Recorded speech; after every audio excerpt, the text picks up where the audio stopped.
喺之前嘅瑞士旅行 vlog， 我哋分享咗蘇黎世、Rijsbrug、劉森同埋英格爾嘅旅程。照原定嘅行程，下一站就係去咗 Interlaken 同埋 Glyndebourg 呢一邊。喺我個人嘅主觀感受入邊，今次嘅瑞士之旅，我最深印象、我最中意嘅地方就係 Interlaken 至到 Glyndebourg 呢一段旅程。所以我需要多啲時間去整理好啲資料啊，將呢一段最特別嘅旅程壓軸咁樣放喺今次瑞士之旅影片系列嘅最尾一兩集。今集 vlog 我哋首先睇一睇一個同我哋之前喺瑞士去過所有地方都完全唔同 vibe 嘅度假城市，好近法國啲嘢好好食嘅蒙特勒 Montreux。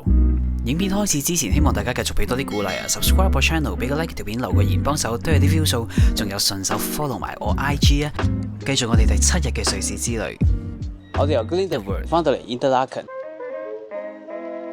而家就要搭呢架 Golden Pass Express 去 Montreux。喺瑞士非常 iconic 嘅呢一程列車 Golden Pass Express 嘅中文名係金色山口直通特快列車。哎呀，終於要正式離開 Interlaken， 同埋係今次瑞士之旅其中一個我私心最中意嘅地方 Glyndebourg。呢一架就係由 Interlaken 開去 Montreux 嘅 Golden Pass Express。我哋呢一程車乘搭嘅時間係多少少嘅，大概需要差唔多3個鐘。大家如果係買咗 Swiss Travel Pass， 可以揀免費乘搭 Golden Pass Express 啊，但係咧就有冇位坐嘅風險嘅，因為呢架車都幾多人搭嘅。咁如果要 reserve 個 First Class 同埋 Second Class 都係瑞士法郎20蚊，咁就睇下你本身買咗 First Class 定係 Second Class 嘅 Swiss Travel Pass 啦。喺瑞士係比較難窮遊嘅，咁所以就俾20瑞士法郎去劃位就穩陣啲，因為真係幾多人搭嘅。咁呢3個鐘頭車，外面嘅風景好靚啊！如果企喺度又拎住個行李咧，係比較辛苦嘅。由於架車比較多人啊，所以我就唔方便拎住個相機周圍走，俾大家睇一睇一等車廂嘅感覺先。座位排布係非常舒適嘅2:1。咁會見到有個好大嘅落地玻璃之外咧，佢上邊咧斜斜地都係有塊玻璃嘅，近乎落地玻璃咁大嘅窗口，同埋嗰啲打斜嘅半天窗咧，如果我冇記錯嘅話係貫徹晒成架列車嘅，所以坐2等車廂都好咧，都可以享受到呢個空間感。另外有一種咧叫做 Prestige 嘅，就係而家我坐緊呢一隻，本身係買咗 First Class 嘅啦，即係20蚊瑞士法郎 reserve 咗 First Class 嘅呢個 seat， 再每日俾多29瑞士法郎就可以坐喺 Prestige 呢一邊啦。Prestige 嘅位置喺車頭，可以比較容易睇到列車頭嘅風景啊！睇一睇 Prestige 呢一度嘅座位係會變咗真皮梳化，同埋喺呢個畫面大家可以清楚睇到 Golden Pass Express 個窗口實際上係有幾大啊！座位設施最基本嘅就係有摺台，側邊有個電子遙控器，你可以控制晾腳嗰個位升高升低啦，甚至係張凳你可以攤前少少嘅，所以感覺會再 hea 啲，同埋每個位都有電掣同埋 USB-A 插電，擺放大型行李嘅位置，仲有睇埋個廁所。係啦，坐3個鐘頭咧，你都會覺得好安心嘅。大家有冇發現喺呢一度好靚嘅觀光列車，就算頭等都好咧，係冇 entertainment system 嘅，係冇得睇電影嘅，因為呢一度最大嘅 entertainment system 就係佢嘅風景呢一片窗口啊，所以係唔需要電子嘅熒幕，係唔需要電影嘅。呢一程車初出發嘅時候，因為係 Interlaken， 所以就會有湖景啊，咁之後就會上山噶啦。今次可以同時間見到山坡、草地、山小屋，後邊遠啲有樹木嘅山同埋雪山，一次過望晒，好靚。睇下啲隨團小禮物，我哋會有 postcard。瑞士嘅朱古力，雖然瑞士朱古力聽起嚟好似好遠咁，但我發現其實喺香港都好容易可以食到瑞士嘅感覺，就係 Lindt 朱古力。喺瑞士嘅 Lindt 朱古力，我覺得係同香港嘅一模一樣。甚至喺街度，即係有時我哋收到嘅朱古力一啲手信仔咧，食落去個味都係 Lindt 嗰個味嚟嘅。好，我哋一齊睇下 Golden Pass Express 嘅 menu。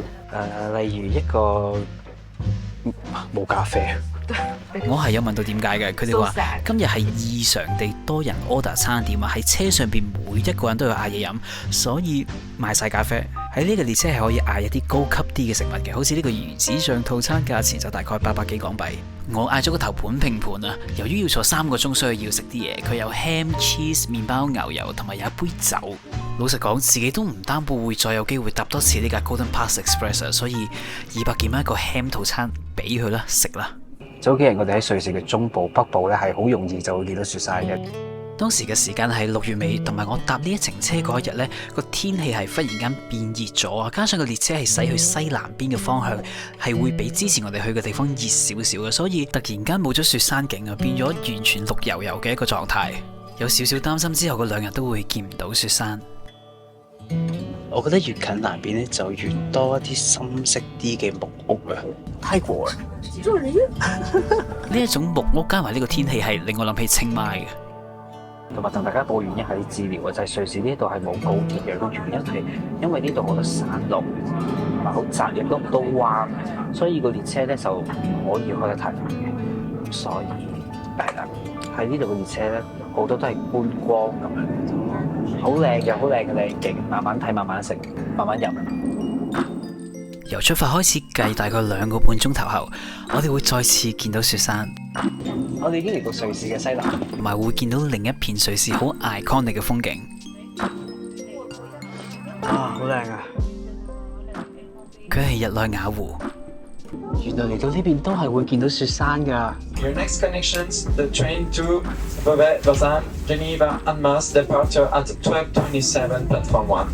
And the train to Aix-en-Brie departure at 12:42 platform 3. We wish you a nice journey. 呢程車真係好犀利，喺少女峰附近嘅 Interlaken， 跟住經過好多山嶺，再嚟到南部日內瓦湖，睇盡晒咁多景色。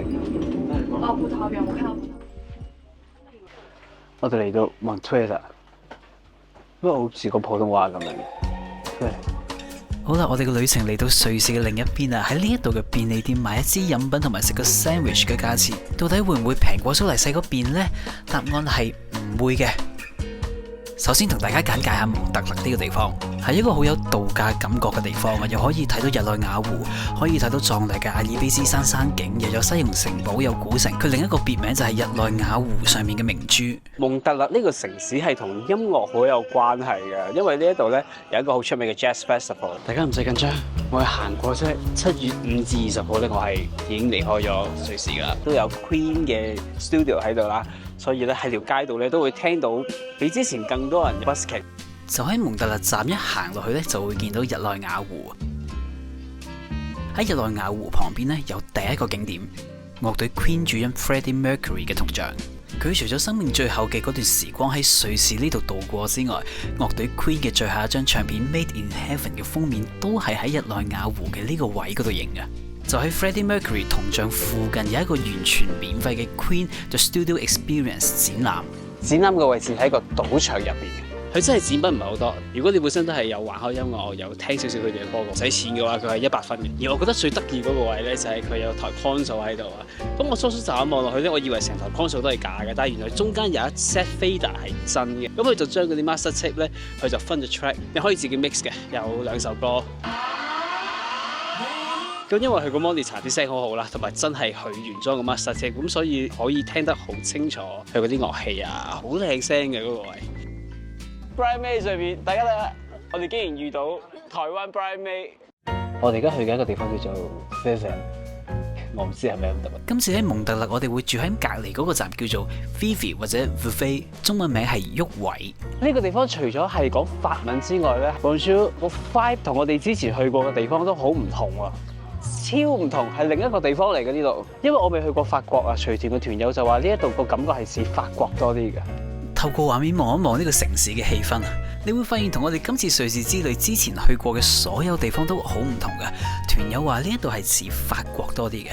咁除咗係個建築物同埋啲語言聽起嚟有啲唔同之外咧，呢一度嗰個氣氛點樣講啊？隨性啲，自由奔放啲。同大家介紹我今晚住嘅酒店，法文咧佢係 Aspark。呢一間酒店最大嘅優點就係佢個 location， 直情喺 Vevey 站出邊1分鐘都唔使就行到嘅，同埋佢有便利店喺隔離。Bonjour， 咁黑嘅。哦 ，OK。客房嘅分佈係特別嘅，同埋呢個走廊位咧，個感覺都同頭先出邊好唔同。大搞晒。好，到咗我哋最後一晚喺瑞士嘅酒店啦。我哋極速 room tour 下 Aspark Hotel， 喺大門口入到嚟左手邊咧，竟然係個廚房啊，同埋有自己嘅 capsule 咖啡機。經過走廊仔咧，就會去到瞓覺嘅位置。咁我覺得係 OK 嘅，都乾乾淨淨，衣櫃、衫架、睡拖、夾萬嗰啲都俾晒你嘅。房間嘅佈置我估應該係叫做現代歐洲風，但係佢有一個位係扣分嘅，就係好重要嘅洗手間啊！你唔係去唔到廁所沖唔到涼，但係同出邊係啦，係有好大嘅分別。好啦，房價方面我而家開估啦，咁當然要視乎季節而定啦。當時係要租2000幾蚊港幣一晚嘅，咁所以個 CP 值係午餐我哋喺酒店餐廳嗰度食。我哋今日食呢間餐廳咧，可能已經係超過100年歷史㗎啦，因為個鏡上面寫住1912至2012。我哋住嗰間酒店咧，感覺上係似商務酒店多啲嘅，但係佢呢一度嗰個餐廳咧嘅感覺就似去咗法國嘅。大家睇下個頂，係咪有少少美女與野獸嘅感覺？蒙特勒呢一邊除咗城市氣氛同我哋之前去過嘅中部北部地方有少少唔同之外，由於呢個位置係比較近法國，所以佢呢一度嘅飲食嘅文化咧就會同雪梨嗰邊可能有少少唔同。呢一邊係近法國菜多啲嘅。好啦，又到我哋嘅餐牌時間啦。蒙特勒係一個旅遊嘅城市啊，所以呢一度嘅嘢其實係貴嘅，但係呢一間餐廳呢，係冇我哋想象中個定價咁誇張嘅，同我哋之前去過嘅餐廳差唔多或者再平少少。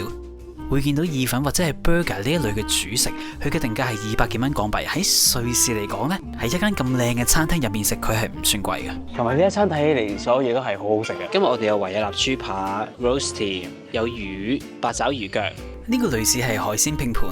維也納豬扒，雖然佢係一個普通嘅薄炸豬扒，但係喺瑞士呢幾日係冇食過呢一種口味嘅嘢㗎。好味。個八爪魚有少少咧過熟，我覺得熟得滯係嘛？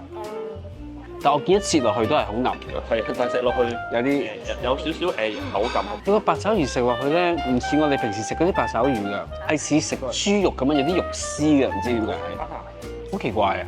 但我覺得 OK， 撻撻。Roasty 呢一餐係其中一餐，呢個旅程我覺得最啱胃口嘅，好食。實際上嘅原因我係講唔出嘅，都係食 roasty， 都係食煎魚，但係你會見到呢一餐呢嗰啲配菜啊、調味上所有嘢都係再豐富啲嘅。可能最直接嘅原因就係因為呢一度。之前喺蘇黎世嗰邊咧就唔係好覺有人 busking 嘅，咁呢一度一出咗站就聽到啦。咁而家我哋嘅行程咧就係行去參觀一個叫做食物博物館嘅地方。我都幾中意蒙特勒呢一度啊！佢有好悠閒歐洲嗰啲感覺，都係廢話嚟嘅呢句。佢絕對係會俾到你嗰種度假嘅感覺㗎，但係亦都有可能係因為今日嘅天氣特別熱咗，差唔多30度，所以先至會有度假 feel。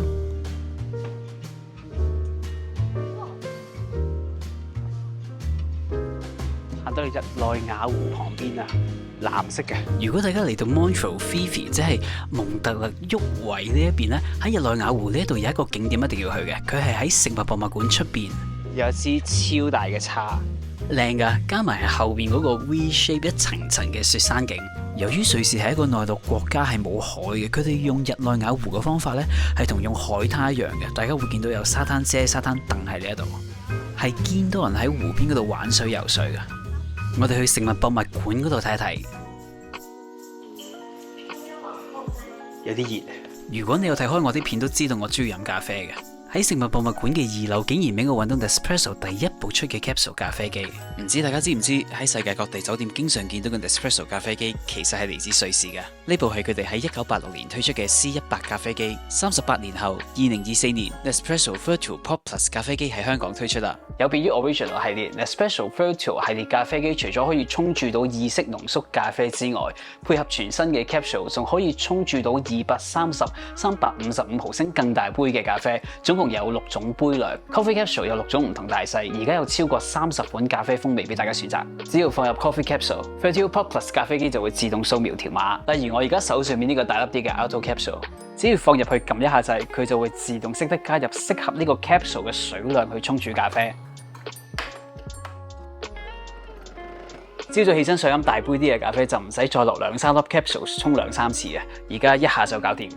除咗方便沖更大杯嘅咖啡 ，Thirtio 咖啡機用咗 Nespresso 全新技術，透過一邊煮水一邊高速轉動 capsule 去混合咖啡同水，煮出豐盈絲滑嘅油脂，全面釋放咖啡香氣。關於 Nespresso Thirtio 系列咖啡機，我自己最中意係佢全新嘅 Coffee Creation 模式。使用方法係放入 capsule 再撳2下開始掣，佢就會自動用更高比例嘅咖啡粉去沖煮咖啡，沖煮到更 intense、更濃郁嘅 espresso 啊！就算之後再加冰水或者奶咧，佢都可以更加保持到咖啡嘅味道。有 Thirtio Pop Plus 咖啡機喺度，以後每個疲倦嘅早上，甚至全日任何時候，只需要輕輕一按就可以沖到杯靚咖啡俾自己提神 chill 一 chill。用完嘅 capsule 記得攞翻去門市或者上 Nespresso 官網訂咖啡送貨嘅時候，順便俾埋送貨員回收，為環保出一分力。依家係 Nespresso 香港官網購買任何 Thirtio 系列咖啡機，輸入 promo code 就會送3條指定嘅 Thirtio Coffee Capsule。詳細資料放咗喺下邊 info box。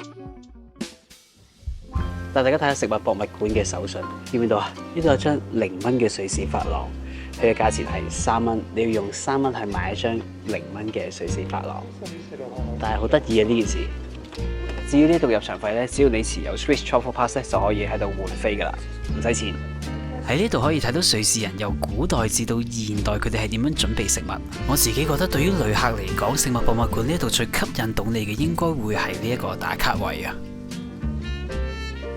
又或者去佢哋嘅咖啡嗰度，對住日內瓦湖，對住嗰支叉飲下咖啡。而佢嘅展覽，我自己主觀地認為係比較適合當地人啊。例如，如果你係小學生，即係跟學校一團人嚟呢度參觀呢，係比較適合嘅。唔好意思啊，各位，雖然我喺個博物館入邊，但係我係俾出邊個風景吸引住嘅。撒鹽哥，撒鹽哥。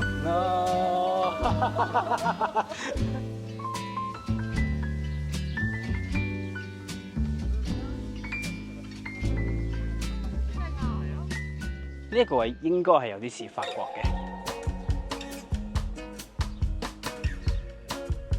下一個行程我哋會去坐船啦，坐大概50分鐘左右咧，去睇西戎城堡。搭呢一種船 Swiss Travel Pass 都係包埋嘅。如果你冇買 Swiss Travel Pass 嘅話咧，下層即係 Second Class 咧就係14蚊單程，來回就係28。如果係 First Class 嘅話咧，係20蚊一程，即係來回係40。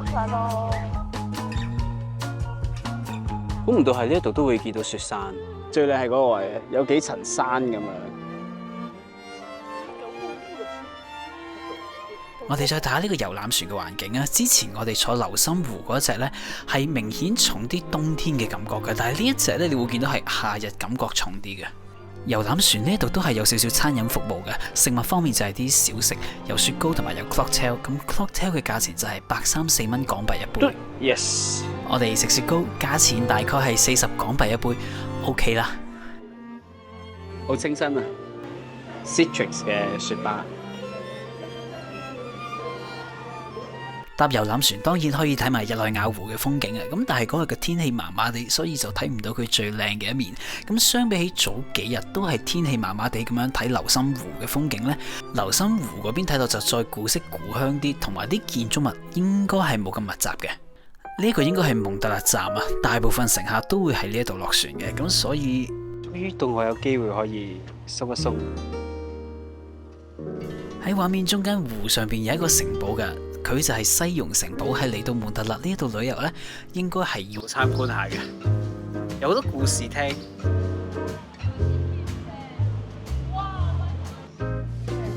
原來我哋頭先坐嗰隻船呢，係100年歷史噶啦，城堡啊！西戎城堡其實係一個博物館嚟嘅，佢係好受歡迎嘅，係瑞士3大受歡迎嘅博物館。如果你嚟瑞士旅遊係買咗瑞士通 Swiss Travel Pass 嘅話呢，都係包埋個入場費噶啦，可以免費入場。頭先我講咗幾次日內瓦湖呢個字，但係由於呢個湖呢，就唔係淨係喺瑞士嘅領土啊，對面其實係法國嚟嘅，所以可以加多個名就係雷蒙湖。呢個城堡已經有超過1000年歷史噶啦，咁佢個功用都係隨住時間係有唔同嘅。而家喺我面前係一個酒窖啊，係 World of Warcraft 嗰啲城堡啊。喺城堡裏邊咧會有啲好長長窄窄嘅窗口嘅，點解會咁呢？就係等入邊可以望到出邊，但係出邊就望唔到入邊啦。由於我哋好幸福地有導遊喺度啊，所以就可以聽到好多好有趣嘅故事。亦因為有太多小故事啦，我喺度同大家分享嗰啲 juicy 啲嘅。喺城堡度見到呢個鈎係咪有好多幻想啊？但係其實佢唔係大家諗嗰樣嘢嚟嘅。呢一個位其實係用嚟卸貨嘅。點解呢？因為呢一度呢有個門口。咁前面就係內蒙湖啦，咁可以喺呢一度卸貨嘅，咁所以啲貨喺呢一度入嚟咧，咁可能係吊上去用一用嘅啫，即係呢個係一個掛鈎嚟嘅。同埋原來以前啲人咧係冇我哋而家咁高大嘅，所以啲門咧我高過以前啲人嘅。原來佢哋以前係打斜瞓嘅，唔係打平瞓嘅。佢哋覺得打平瞓係唔老禮啊。呢度係有錢人大魚大肉嘅地方啊，亦都係因為佢哋大魚大肉，所以佢哋打斜瞓都係有少少關係嘅。大家而家見到呢個圓拱形頂呢，原來係當時13世紀咧好流行嘅一個裝修嚟嘅。當時應該淨係啲好有錢嘅人嘅宮殿啊、古堡先至會有嘅。但係由於當時呢個地方係法國管嘅，法國好有錢，所以佢囚禁囚犯嘅囚室都係有呢個圓拱頂。仲有一個有趣嘅冷知識嘅，就係原來我哋平時見到 LV 嗰個 monogram 花紋呢，靈感就係嚟自而家眼前呢個藏寶箱。呢啲故事咧，等你哋自己嚟先至聽當地嘅導遊。我喺度同大家講就唔好聽。大家都攰啦。好啦，各位，今次咁精彩嘅瑞士之旅咧，話咁快就嚟到最後一個晚上啦。最後一晚我哋會喺莫吹呢度望住日內瓦湖或者叫做蒙雷湖食法國餐。其實落到嚟蒙特勒呢一度咧係有少少衝擊嘅感覺嘅，因為呢一度個氛圍氣氛同我哋之前經歷嘅非常之唔同嘅，只係3個鐘車程嘅距離，但係成個氣氛已經唔同晒啦。而家我個畫面睇起嚟係似5點零6點鐘，但係其實而家已經係8點成㗎啦，夜晚黑。今晚我哋會去食物博物館之叉附近一間餐廳叫做 Sea Fork 嗰度食。餐廳嘅 setting 都係我幻想中喺歐洲食晚餐嘅場景啊，就係坐喺街邊，跟住有太陽遮，有得飲酒嗰一種。同埋大家都知道喺瑞士呢一度咧係可以就咁打開廁所嘅水喉就斟裏邊啲水出嚟飲係 OK 嘅。喺超級市場買樽裝水都唔係真係好貴嘅，但係出嚟食飯就要小心啦。喺呢間餐廳10蚊瑞士法郎一支，即係大概89蚊至90零蚊港幣一支。我而家揸住100蚊港幣，另一張。第一個嚟嘅食物又係佢啦，每一餐都會有嘅麵包同埋牛油。今餐嘅餐前小食係一個好迷你嘅凍湯，講唔出係啲咩嚟嘅，可能係有啲牛油果喺入邊，有啲 cumin seeds，試出辣辣地。呢個湯嘅味道其實都貫徹到我晏晝嗰餐所講嘅嗰樣嘢啊。由於蒙特勒呢一度係比較近法國啊，所以佢呢度食物料理嘅調味呢，感覺上係比瑞士北部嗰啲係更加豐富同埋複雜啲嘅。佢嗰個調味唔係咁單一，即係就咁煎豬扒跟住加個汁落去嘅，佢係有啲 mix and match 嘅。Ceviche， 還有一個很厲害的香味，是我沒有吃過。中文名係檸檬葉魚生嘅，應該係西班牙嗰邊嘅料理嚟嘅。OK 啊，好正。意式生牛肉，記得之前我哋都係食咗個熟嘅 version。喺第一集瑞士 vlog 入邊，我喺蘇黎世 Opera House 隔離有間餐廳食咗個意式生牛肉，但係當時佢係俾咗啲類似扎肉嘅 ham 我哋嘅。咁今日呢一個就唔同啦，呢一個就真係生牛肉。呢間餐廳係 OK 嘅，啲嘢好食嘅。不過要講一個殘酷嘅現實俾大家聽，就係佢都幾貴嘅。即係我哋台面上邊嘅小食咧，大概20幾至30幾瑞士法郎一碟。佢係個份量唔大嘅，係細細碟嘅，所以平均一碟就係要200幾300蚊港幣。如果整體嚟講喺瑞士食到嘅西餐，我覺得今日呢2間都係高質嘅，即係基本上大部分食物都係好食。100分可以攞咁犀利，最後一款啦。呢一個係冰鎮蘆筍再加 ham 啊，好好食，好清新嘅。甜品非常之得啊！跟住係期待已久嘅甜品環節，呢一度嘅甜品可以用大癲去形容。哇 ，perfect！ 你要加冰淇淋，冰淇淋，可以，好的嗎？啲雪糕超好食。其中有3款甜品係特別出色嘅，第一就係呢個心太軟，第二就係 crème brûlée， 影得唔係好清楚，因為好黑。仲有呢個雪巴，我覺得都係大癲嘅，因為佢喺 serve 嘅時候咧，會倒一杯 sparkling wine 落去嘅。真的是這樣嗎？很好吃啊！好嗎？我是有。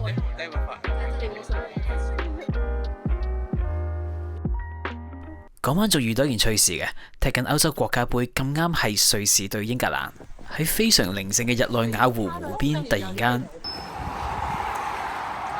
入咗波啦，應該。進球了，是不是？哇！進球了嗎？但是我的防守非常以外，還會讓。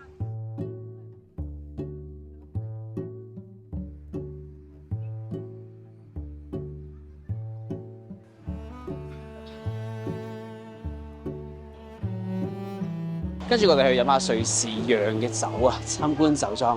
葡萄園區其實好近嘅咋，我哋喺酒店附近嘅 Fifi 沃維站乘搭瑞士嘅國鐵列車去到一個叫做謝布爾站就得噶啦。至於佢個瑞士法文名，我係唔識讀嘅，鎮嘅名就係 Lafo。如果大家嚟到蒙特勒旅遊有時間嘅話，我係幾推薦 Lafo 呢個地方。大家頭先應該都睇到火車窗外邊嘅一片葡萄園，畫面嘅呢一片葡萄梯田係被列入咗聯合國教科文組織嘅世界遺產裏邊嘅。佢嘅原因有幾點嘅，就係呢一度係有3個太陽。第一個太陽就係平時我哋見到嘅呢個太陽，第二個太陽咧就係我身後面嘅日內瓦湖，佢反射咗嗰啲陽光咧就會反射到去葡萄園呢一度，所以呢度會有更多光啦。另一點就係呢一度咧，你會見到有啲城牆喺度嘅。啲城牆喺度嘅原因咧，就係因為呢一片地咧其實係比較斜嘅，即係對於一個葡萄園嚟講，所以佢就要建一啲好似城牆咁樣嘅設施去幫手擋住啲泥土啊。咁呢個城牆咧，亦都有另外一個功用嘅，就係佢會吸熱啊。咁所以呢一片土地咧就係零舍熱嘅，就會有利呢個提子生長。謝布爾係一個好寧靜嘅小鎮。呢片葡萄園咧，落咗火車睇係再震撼啲嘅。聽講秋天嘅時候，佢係會變成金黃色嘅。領隊話呢度變咗金黃色嘅時候係超級靚嘅，但係因為佢變金黃色嘅時間好短啊，得幾日，同埋好難預測佢幾時開始，所以係要好有緣分先至可以睇到。今日我哋會去嘅酒莊叫做 Francis Fan。其實係唔會估到喺呢個 building 入邊咧，竟然係一個製造酒嘅工場嚟嘅。你會以為佢係一間屋或者係民宿。關於釀酒嘅過程同埋當中嘅小故事，第日大家嚟到謝布爾呢度參觀酒廠，先至等負責人慢慢同你哋講啦。參觀完釀酒廠之後，負責人就帶咗我哋去另一個地方食午餐，同埋試下喺呢度出產嘅酒。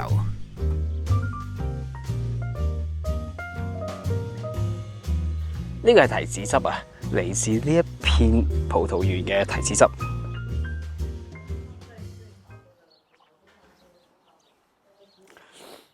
好好飲啊！嗰個提子嘅名叫做 Shashla， 兩隻白酒都係用呢個提子做嘅，但係由於佢哋係種喺唔同嘅地方，嗰啲泥土係唔同嘅，會產生咗唔同味道嘅白酒，即使係同一個提子。至於瑞士出產嘅酒好唔好飲呢？我唔識用啲好專業嘅字去形容啊。喺今次旅程飲到嘅我都覺得係好飲嘅。我成日都話我唔算係一個好中意飲酒嘅人啊，但係你睇我。唔知點解有少少嗰啲泡泡嘅感覺，但係其實應該係冇嘅。第三杯啊 ，Chardonnay。咪先，台灣有個梗嘅，這是我們第三杯。Cheers。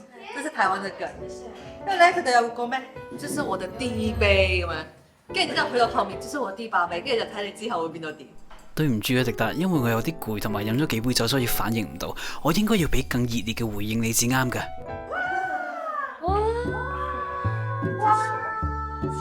哇，好正啊呢餐！瑞士酒莊農家菜，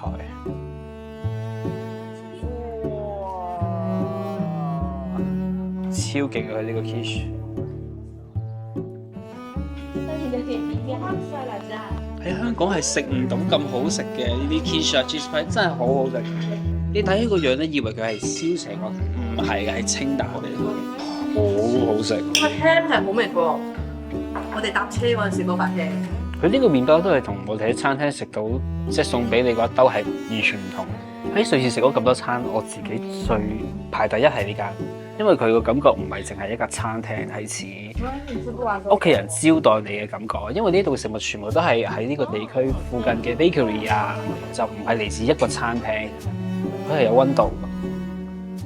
要離開瑞士啦！最後同大家講埋點樣喺蒙特勒呢一度翻去蘇黎世。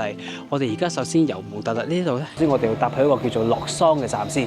咁然之後咧就可以一程就直接翻到蘇黎世噶啦。整個旅程大概2個半鐘頭左右。按照本身嘅時間線，我哋去完 Montreux 之後就翻咗蘇黎世，再去機場嗰度搭飛機翻香港。喺我哋今次嘅瑞士旅行 vlog 入邊，仲有一個重點嘅地方係行程嘅高潮未同大家分享嘅，就係 Interlaken、Harzklum、Glindewerf、Glindewerf 同埋少女峰，所以我哋下一集瑞士旅行 vlog 再見啦！離開前記得要繼續俾多啲鼓勵啊 ！subscribe 我 channel， 俾個 like 條片，留個言，幫手推下啲 view 數，仲有順手 follow 埋我 IG 啊！我哋下次見。